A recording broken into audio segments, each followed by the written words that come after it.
The world is silent, except for the ragged sound of your own breathing. A splash of crimson hits the pristine white floor. How did we get here? Let's rewind. Flames lick the night sky, consuming a village in feudal Japan.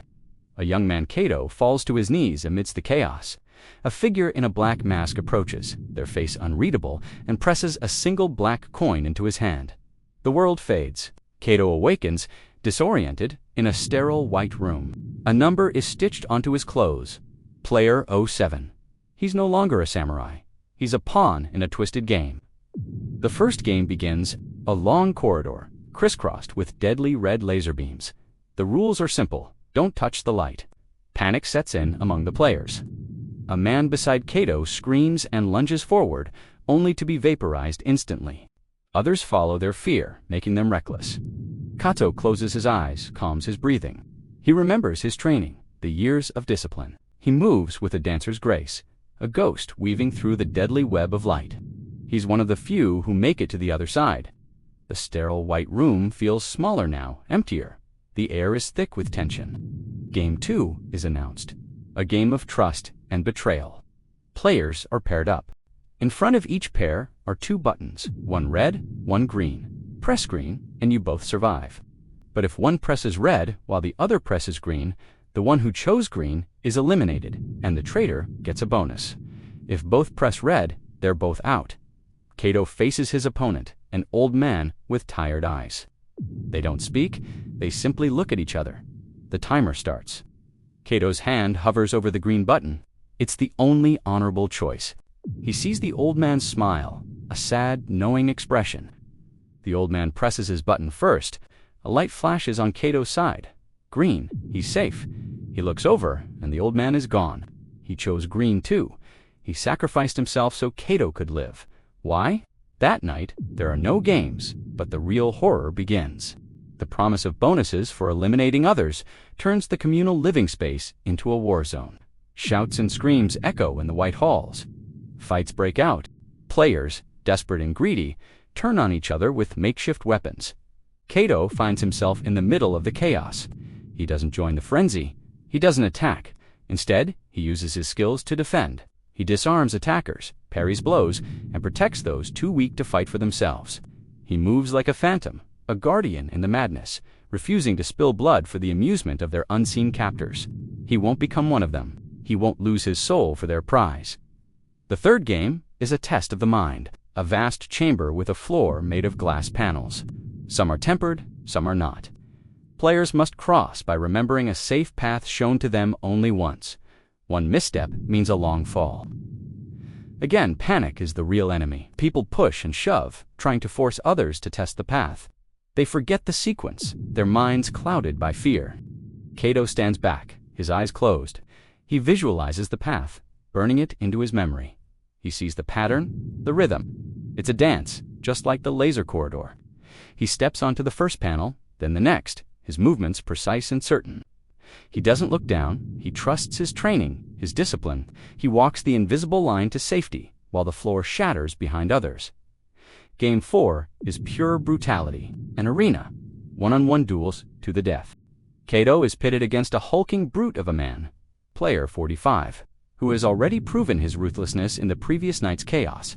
The man charges a wild beast. Kato evades, his katana a blur. It's not a fight for survival, it's a test of honor. He could end it quickly, but that's not his way. He disarms the brute, his blade at the man's throat. The arena falls silent. The man is defeated, his eyes filled with shock and fear. Kato looks up at the unseen observers and sheaths his sword. He bows to his opponent and walks away, refusing to kill a disarmed man.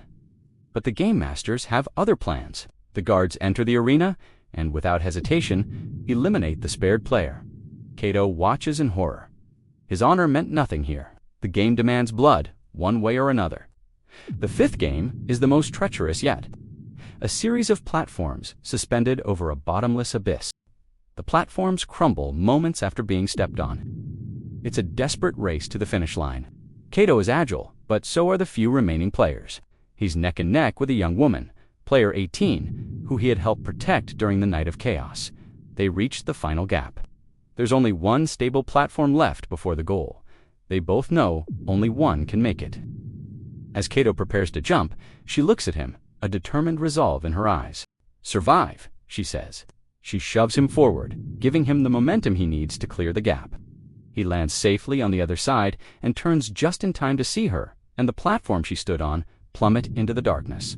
Another sacrifice, another life given for his. The weight of it all is crushing. Now, only to remain player 07 and player 01, the masked man from the very beginning.